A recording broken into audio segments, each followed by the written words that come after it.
একদম মুকলিকে কৈছোঁ সজান মহম্মদক মই শ্ৰদ্ধা কৰোঁ আজান মই ভাল পাওঁ মই বাৰে বাৰে ক'ম আজান ভাল পাওঁ মই আজানৰ শব্দ শুনিয়ে ঘৰত খাব পাওঁ ৰাতিপুৱা আজান মই ভাল পাওঁ কাৰণ এই বানপীড়িত ৰাইজক জমিয়ত উলেমা ইন হিন্দ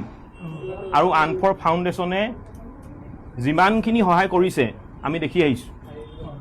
আমি আপোনালোকৰ ওচৰত সদায় চিৰকৃতজ্ঞ হৈ ৰ'ম আমি আন্তৰিকতাৰে ধন্যবাদ জ্ঞাপন কৰিছোঁ আপোনালোকক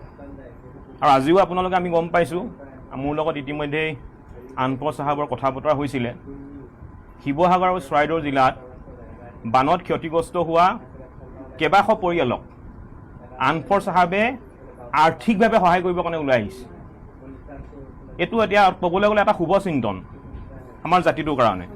গতিকে আমি পুনৰবাৰ ধন্যবাদ জ্ঞাপন কৰিছোঁ আৰু এই মুহূৰ্তত আমি আৰু এটা কথা আমি ক'ব বিচাৰিছোঁ এতিয়া আমি মহাপ্ৰলয়ৰ মাজত আবদ্ধ হৈ আছোঁ আৰু এই সমস্যাত আমি দেখা পাইছোঁ যিসকল মানৱ বিৰোধী মুছলমানে উজনি অসমৰ বানাক্ৰান্ত ৰাইজক অশেষ সহায় কৰিছে তেওঁলোকক কিন্তু দুই এজন মানুহে সামাজিক মাধ্যমত খুব বেয়া বেয়া মন্তব্য দিয়া দেখা পাইছোঁ ৰবীন দে নামৰ এটা বঙালী সম্প্ৰদায়ৰ এজন যুৱক ৰবীন দে বুলি কয় তেওঁ ছদ্মনাম ৰাতুল কলিতা নাম এটা ছদ্মনাম লৈ তেওঁ আমাৰ এইসকল মানৱ বিৰোধী মানুহক সামাজিকভাৱে হেয় প্ৰতিপন্ন কৰিবৰ কাৰণে চেষ্টা কৰিছে আৰু হজৰত মহম্মদৰ ওপৰত নানা ধৰণে অশ্লীল ভাষাৰে তেওঁলোকে মন্তব্য আৰম্ভ কৰিছে আমি জাতীয় সংগ্ৰামী অসমে এটা কথা স্পষ্টকৈ কৈ দিব বিচাৰিছোঁ অতি শীঘ্ৰেই পুলিচে এই ৰাতুল কলিতাৰ ওপৰত যি ছদ্মনাম লৈ আছে অৰিজিনেল নাম হৈছে ৰবীন দে এওঁৰ ওপৰত অসম আৰক্ষীয়ে বিহিত ব্যৱস্থা গ্ৰহণ কৰিব লাগিব এই বঙালীয়ে অসমীয়াৰ নাম লৈ আমাৰ অসমীয়া মানুহৰ মাজত হিন্দু মুছলমান মানুহৰ মাজত বিভাজন আনিবলৈ চেষ্টা কৰিছে এইটো কোনো কাৰণতে গ্ৰহণযোগ্য নহয় হজৰত মহম্মদক যোনে অপমান কৰিব কোনো কাৰণতে গ্ৰহণযোগ্য হ'বই নোৱাৰে মই আগতে কৈছোঁ হ'বই নোৱাৰে হজৰত মহম্মদ আমাৰ শ্ৰদ্ধাৰ আমি শ্ৰদ্ধা কৰোঁ একদম মুকলিকে কৈছোঁ হজৰত মহম্মদক মই শ্ৰদ্ধা কৰোঁ আজান মই ভাল পাওঁ মই বাৰে বাৰে ক'ম আজান ভাল পাওঁ মই আজানৰ শব্দ শুনিয়ে ঘৰত খাব পাওঁ ৰাতিপুৱা আজান মই ভাল পাওঁ আৰু আমাৰ অসমৰ প্ৰতিজন মানুহে যি হিন্দুৱে হওক বা মুছলমানেই হওক অসমীয়া জাতিক ভাল পোৱা প্ৰতিজন স্বাভিমানী মানুহে কিন্তু হজৰত মহম্মদে হওক বা শ্ৰীমন্ত শংকৰদেৱ হওক বা মাধৱদেৱে হওক প্ৰতিজন গুৰুক আমি ভাল পাওঁ সকলোৱে ভাল পায় কিন্তু এচাম মানুহে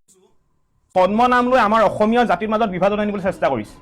এই ঘটনাক আমি কোনো কাৰণে সহজভাৱে ল'ব নোৱাৰোঁ সেইকাৰণে আপোনালোকৰ সংবাদ মাধ্যমৰ আগত মুকলিকে কৈছোঁ জাতীয় সংগ্ৰামী অসমে কৈছোঁ ৰাতুল কলিতাৰ ওপৰত বিহিত ব্যৱস্থা গ্ৰহণ কৰিব লাগিব আমি জাতীয় সংগ্ৰামী এটা কথা স্পষ্টকৈ কৈ দিছোঁ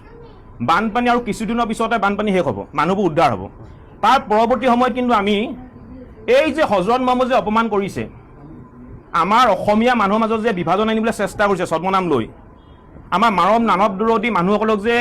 সামাজিকভাৱে হেয় প্ৰতিপন্ন কৰিবলৈ চেষ্টা কৰিছে এই অপশক্তিৰ বিৰুদ্ধে জাতীয় সংগ্ৰামী অসমে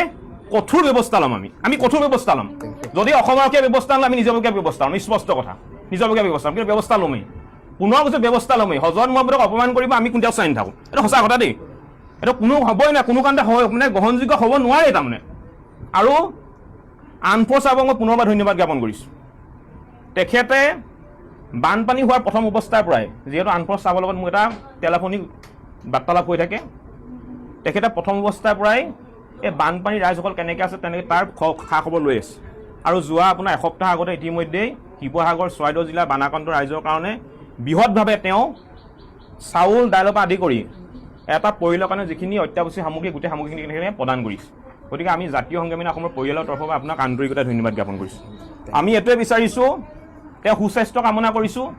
আৰু নেদেখাজনে তেওঁক এইধৰণে ৰাইজৰ কাম কৰি যাবৰ কাৰণে শক্তি দিয়ক আমি তাৰ কামনা কৰিছোঁ জয় অসম জয় অসম জয় অসম